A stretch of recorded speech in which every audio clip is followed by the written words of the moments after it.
lagi nih, orang sibuk kan nuduh pemerintah kebanyakan utang. Rasio utang ke PDB-nya hampir 40%. Defisitnya di atas 2% ke PDB lah anggarannya.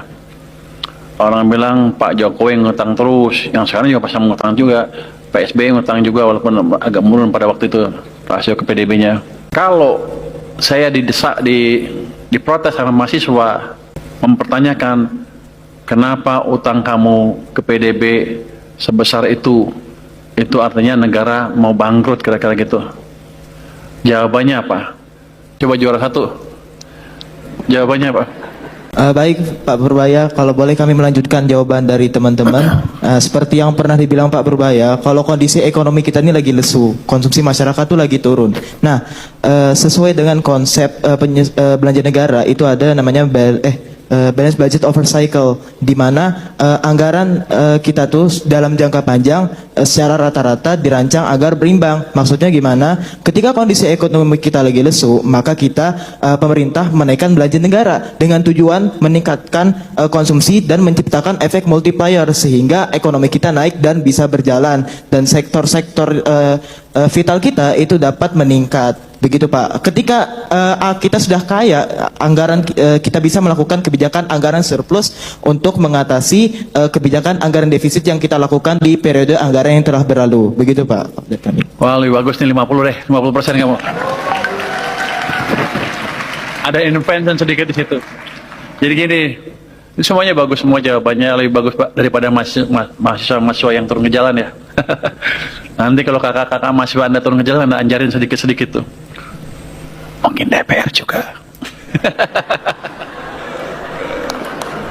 Direkam ya? Tadi kan nggak kedengeran. Saya akan bisa pakai tadi. Oke, saya nggak mengganggu pakem-pakem yang ada di dalam negeri kan. 3% dari PDB defisitnya, 60% di bawah 60% dari PDB utangnya. Tapi ada yang lebih bagus lagi. Kalau kita lihat seluruh dunia, nggak ada yang seketat kita sekarang. Amerika 6% dari PDB utangnya tiap tahun, udah berapa tahun terakhir. Utang ke PDB-nya hampir 60%, 100% lebih. Jepang mirip-mirip, rasio utang ke PDB-nya 275-250%. Jerman, negara yang dianggap paling prudent pun sama, mendekati 100%. Utang ke PDB-nya semuanya sama. Italia 100%, wah semuanya lah.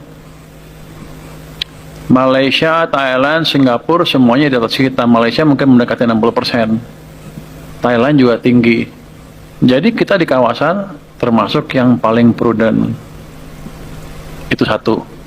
Yang kedua, saya bisa ajarin lagi begini. Acuan itu dipakai untuk apa sih? Dulu ada studi di ekonomi fiskal, yang saya nggak tahu ada studi ekonomi fiskal, nggak ada. Saya belajar economics, ada bagian fiskalnya. Di situ sebetulnya kenapa sih perlu rasio-rasio itu? Itu untuk mengukur suatu negara bangkrut apa enggak. Acuannya nggak ada. Ya dipakailah utang ke PDB, ini PDB, tapi acuan suatu negara bangkrut apa enggak tuh nggak clear. Apakah kalau di atas 60% ke PDB, per PDB rasio utangnya negaranya bangkrut? Enggak, lihat tuh. Jepang, Amerika, Jerman, seperti itu semua kan. Negara sekeliling kita seperti itu.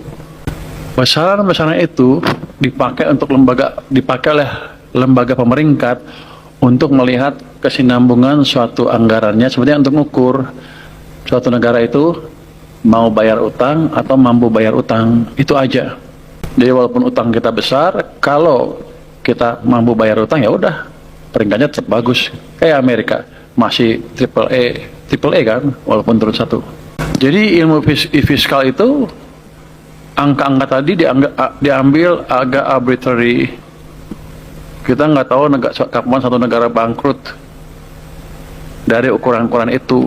Tapi untuk lembaga pemerintah atau yang mau ngasih pinjam ke kita atau yang memberi surat utang kita adalah mereka pengen lihat kita mau bayar utang atau mampu bayar utang tidak. Itu aja utamanya.